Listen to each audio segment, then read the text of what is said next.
There are moments in history when everything changes, moments when heaven intersects with earth, when the unseen becomes visible and the spiritual realm presses into the natural. These moments are not man-made, not political, not accidental.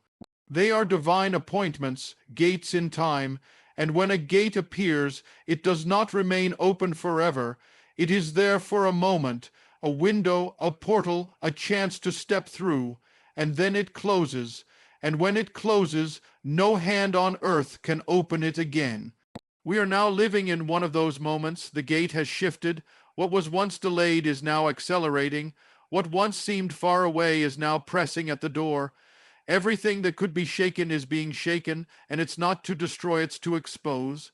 It's to call out what is true, what is unshakable, what is eternal. Heaven is calling, the Spirit is stirring, the trumpet is beginning to tremble, and yet many walk as if nothing has changed. Many live as though the same gate will remain open forever. But this is not the hour to assume. This is the hour to awaken. In the ancient days, when the gate of the city began to close, the watchman would sound the call. The people would rush in, because once the gate shut, the protection was sealed. Those inside were safe. Those outside were left exposed. This is exactly what's happening now. The final gate, the one that leads to the return of the king, is beginning to close. We are seeing the transition in real time. Morality is decaying, nations are rising, alignments are forming, and those who know the word recognize it. This is not just another year, not just another crisis, not just another shift. This is a divine transition. The gate is moving, but gates don't move randomly. They move in response to prophecy. They respond to God's appointed time. Just like the Red Sea parted at the exact moment the Israelites reached the shore, just like the veil in the temple tore at the precise second Christ gave up his spirit, so now the gate is shifting as the signs align. The final ones, the ones spoken by the prophets, confirmed by the Messiah, and now fulfilled in our generation, not one sign here and another there, but all converging, all pressing in, all confirming that the countdown has entered its final measure. There are people who will hear these words and say, "I've heard this all before." And that's exactly what the scripture said they would say. Where is the promise of his coming? But understand this, it is the slowness of judgment that causes man to sleep, but it is also the mercy of God that gives man time to wake up. He delays not because he is indifferent, but because he is merciful. But mercy has a moment, grace has a gate, and when it shifts, it moves suddenly. The gate closing is not about fear, it's about preparation, just like the 5 virgins who had oil and were ready, and the 5 who did not and were locked out. The difference wasn't in how they looked on the outside. They all looked like they belonged. They all had lamps. They were all in the right place. The difference was in their readiness. One group lived like the bridegroom was delayed. The other lived like he could come at any moment. Only one was right. Only one entered. This is not the season for delay. This is not the time to be lulled by comfort or distracted by the world's noise. Everything around us is being positioned. Systems are being aligned. Control is rising. Truth is being twisted. Darkness is parading as light. But the remnant, those who have not bowed their knee, know the time.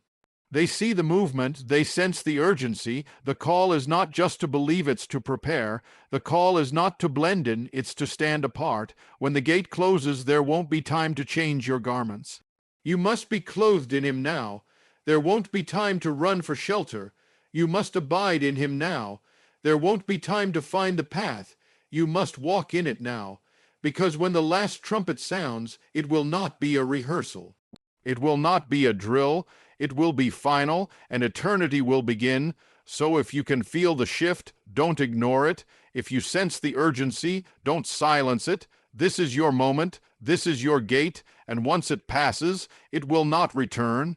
The gate is shifting, and the king is coming. The signs are not meant to stir fear. They are meant to stir readiness. God has never revealed his plans to paralyze his people with terror. He reveals to prepare, he warns to awaken, he shakes to position. And now, as the final signs align, as the last trumpet prepares to sound, we must remember the purpose of the shofar. It was never blown to cause panic. It was sounded to gather the people, to rally the faithful, to announce the time has come to rise. And now that same call is echoing through the earth. The trumpet is not for fear, it's for the bride. In ancient Israel, the sound of the shofar had power. It signaled sacred days. It marked the beginning of war or the approach of the enemy. It called the people to repentance, but most of all, it was a sound of divine timing. It was not casual, it was specific, intentional, a holy alarm, and now heaven is sounding that alarm again. It is not heard with human ears, but felt in the Spirit. The atmosphere is shifting, the ground beneath us is trembling, and the Spirit is saying, "Prepare." This is not a time to cower, it is a time to be found faithful. The days ahead will not be easy, but they will be glorious for those who walk in the light. The darkness will grow deeper, but so will the clarity for those who stand in truth. Now is the time to trim your lamp, not tomorrow, not later, not when things feel more urgent. The urgency is already here.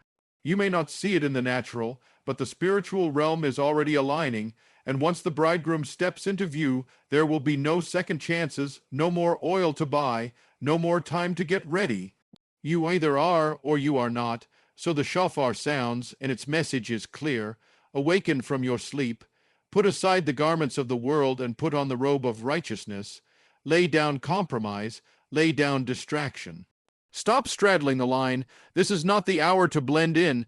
This is the hour to be set apart, because when the trumpet sounds, it will not be for the crowd. It will be for the called, those who have been watching, waiting, enduring, purifying, obeying. Those who love not their lives even unto death. Those who long for his appearing more than they love the comfort of this life. The final trumpet is not about religion. It's about relationship. It's not about checking boxes. It's about carrying oil. It's not about how you look in the assembly. It's about who you are in the secret place. God is not calling for the perfect. He's calling for the pure. He's calling for the willing. He's calling for the watchful. Because the day is near and the king is coming for a bride without spot or wrinkle, that doesn't mean flawless. It means faithful. It means ready. We are not promised another warning. We are not promised another season of mercy. We are living in what may be the final window. The world is already preparing for the arrival of a false peace. The stage is being set. Global governance is no longer a theory, it's in development. The systems of control, the silencing of truth, the rise of deception, they're not coming. They're here, but for the child of God, this is not the time to hide. This is the moment to rise in courage, to take your place, to stand with your lamp burning. The world will mock, they always have. Noah was mocked until the first raindrop fell. Lot was ignored until the fire began to fall. The prophets were ridiculed until the judgment they warned of came. And now history repeats itself. The warnings go forth. The signs manifest. The world yawns, but heaven doesn't sleep. And the trumpet is about to sound. The question isn't whether you've heard the sound. It's whether you've responded to it. Because when that final call goes out, the bride will rise. She will meet him in the air, and those who are left will understand too late what the sound truly meant, that it wasn't about fear, it was about readiness. It wasn't to cause trembling, it was to cause transformation. It wasn't to warn the world only, but to wake the church. So this is your call, not to fear, but to prepare, not to run, but to return, not to tremble in panic, but to tremble in awe, because the final trumpet is not far. The sound is near, and when it comes, it will change everything forever. Let your lamp be full. Let your heart be ready. Let your ears be open. The trumpet is about to sound. The moment we are living in is not like the moments that came before it. It's not business as usual. It's not just another chapter in human history. This is a threshold moment. All across the world, in every nation, there are tremors. Geopolitical, spiritual, cultural, even environmental. And yet, if you listen closely, these tremors are not random. They are synchronized. A divine alignment is taking place.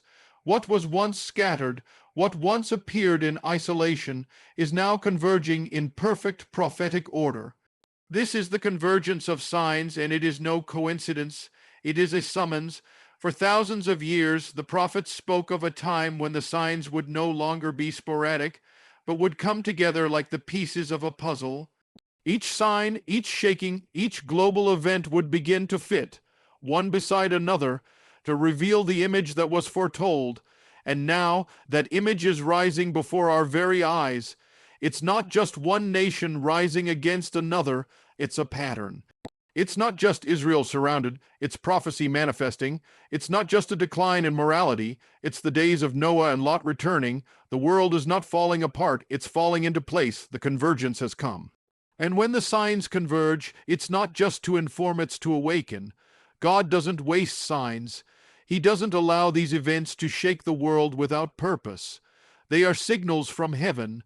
Just as the stars aligned for his first coming, so now the signs are aligning for his return.